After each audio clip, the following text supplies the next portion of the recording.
మావా, ఈరోజు చాలా సినిమాలు రిలీజ్ అయ్యాయి. సో ఏ సినిమాకి వెళ్ళాలని తెగ ఆలోచించి లాస్ట్కి ఒక బొమ్మల సినిమాకి వెళ్ళానమాట. అదే కుంగ్ ఫూ ప్యాండా 4. చిన్నప్పటి నుంచి ఇలాంటి బొమ్మల సినిమాలు అంటే నాకు భలే ఇంట్రెస్ట్ మావా. అఫ్ కోర్స్ చాలా మందికి ఇంట్రెస్ట్ ఉంటుంది, బట్ ఆ ఇంట్రెస్ట్ రాను రాను తగ్గిపోద్ది. అంటే ఏజ్ పెరిగింది కదా, తగ్గిపోద్ది. కానీ నాకు అలా కాదు, ఏజ్ పెరిగే కొద్దీ ఇంకా పిచ్చ ఇంకా ఎక్కువైపోయింది అనమాట. సో అదే పిచ్చితో ఈ సినిమా చూడడం జరిగింది. ఇంకా సింపుల్గా చెప్పాలంటే చాలా తక్కువ సినిమాలు నేను ఇంట్రెస్ట్గా చూస్తాను మావా. అలాంటి సినిమాని ఇదనమాట. ఇలా ఎందుకు చెప్తున్నానంటే ఈ మధ్య కాలంలో ఏ సినిమా కూడా నేను ఇంట్రెస్టింగ్గా చూడలే. అంటే రివ్యూ ఇవ్వాలి కాబట్టి సినిమాలు చూస్తూ ఉన్నాను. బట్ నా ఆనందం కోసం, నా సాటిస్ఫాక్షన్ కోసం చాలా తక్కువ సినిమాలు చూస్తాను. అందులో ఈ ఒక సినిమా అనమాట. సో ఇది రివ్యూ అయితే కాదు, జస్ట్ ఏదో సినిమా చూశాను కాబట్టి అలా ఓ ఫ్లోలో ఏదో చెప్పేస్తాను అనమాట. సినిమా అయితే నచ్చింది మామ.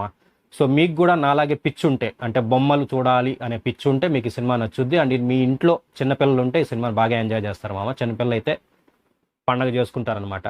సో మీకు కూడా నాలాగే పిచ్చి ఉంటే ఈ సినిమాని ఒకసారి అయితే ట్రై చేయొచ్చు మామ. సినిమా అయితే నాకు నచ్చింది. సో మీరు కూడా బాగా ఎంజాయ్ చేస్తారు. ఇంకా టెక్నికలీ మాట్లాడుకోవాలంటే టెక్నికల్ అంతా బాగానే ఉంది మామ. కానీ మనలో మనమాట మనకు కావాల్సింది Telugu dubbing. So Telugu dubbing ఎలా ఉందంటే బాగుంది మామ. కొన్ని చోట్ల బాగానే నవ్వించింది అనమాట ఆ మాటలు అవన్నీ. సో సరదాగా మనం ఎలా మాట్లాడుకుంటాం ఆ రకంగా నా క్యారెక్టర్స్ కూడా మాట్లాడడం జరిగింది. సో నాకైతే నవ్వు వచ్చిందనమాట. సో ఇంకా సినిమా చూడొచ్చా వద్దా అంటే ఖచ్చితంగా చూడొచ్చు మామ. బాగా ఎంజాయ్ చేస్తారు. మీ ఇంట్లో పిల్లలు అయితే ఇంకా బాగా ఎంజాయ్ చేస్తారు. సో ఇది సినిమా రివ్యూ అయితే కాదు, ఏదో అలా ఫ్లోలో నా మాటలు. సో మళ్ళీ ఇంకొక వీడియోతో మీ అందరిని మళ్ళీ కలుసుకుంటాను మామ. టాటా.